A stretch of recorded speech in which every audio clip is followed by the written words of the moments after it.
Hi everyone, welcome into this week's My Weekly CBS Fix. This week's video is dedicated to Yisrael Amichai ben Sarah as a refuah shlema, and also to my cousin Malka Miriam and her husband Heshi. Mazel tov to you on becoming grandparents. May you have a lot of nachas from Hashem. In this week's Parshas Bahaloscha, Miriam, Moses' sister, speaks badly about Moshe. She speaks to Aaron, her brother, stating that there were certain part of Moshe's conduct he had separated from his wife. He felt he was on too high of a level of prophecy to live with his wife, as one has to always be pure, and Hashem could appear to Moses at any moment. And she spoke against Moses' conduct. She said, we're also prophets, and we didn't separate from our husband. She said, I didn't separate from my husband. And she told her brother Aaron, you didn't separate from your wife. So she was giving constructive criticism over here about her brother, who she had helped bring up. She was 3 years older than him. She was a prophetess herself.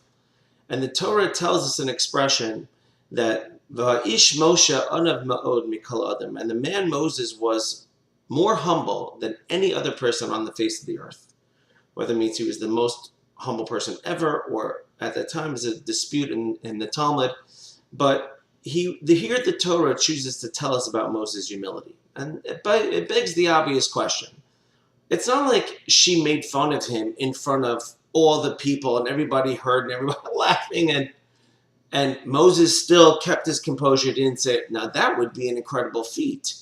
Here, his sister said something constructive, and with Hashem's magnifying glass, he viewed it as being speaking against Moses. So why over here is it specifically that the Torah tells us how great Moses' humility was, and that he didn't respond back, he didn't react, he didn't take any personal affront to it?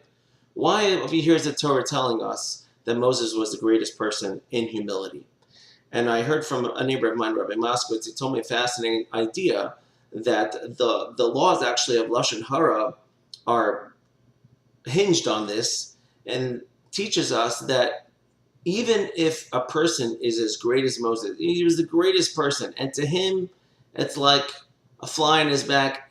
Like he didn't even hear, didn't even notice.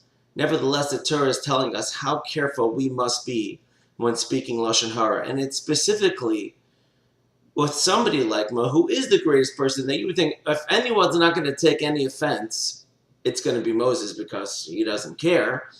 Nevertheless, it still was forbidden. It was so forbidden that Hashem actually punished Miriam. He gave her a spiritual leprosy for 7 days to teach how important it is that even if you're going to speak about Moses, it's forbidden. And quite the contrary, as a matter of fact. In Perkei Avos, it says a person has to, in Ethics of Prophets, it says a person to be very, very careful with when we speak evil or bad words against the Torah sages. And unfortunately, this has become way too commonplace. People are making fun of rabbis in general, or people are making fun of the rabbis of their community, saying they don't know, they don't understand, they're smarter, they're dumb, we're smarter, they're too dumb, they don't understand everything about this generation. Meanwhile, we always have to be very, very careful with the honor of our sages, even if our sage, even if our rabbi, our Torah spiritual is as humble as they come. Nevertheless, definitely not more humble than Moses, and Miriam was punished for it nevertheless. So we have to be very careful with our speech, no matter who we're speaking about. Have a great Shabbos. Thank you for listening.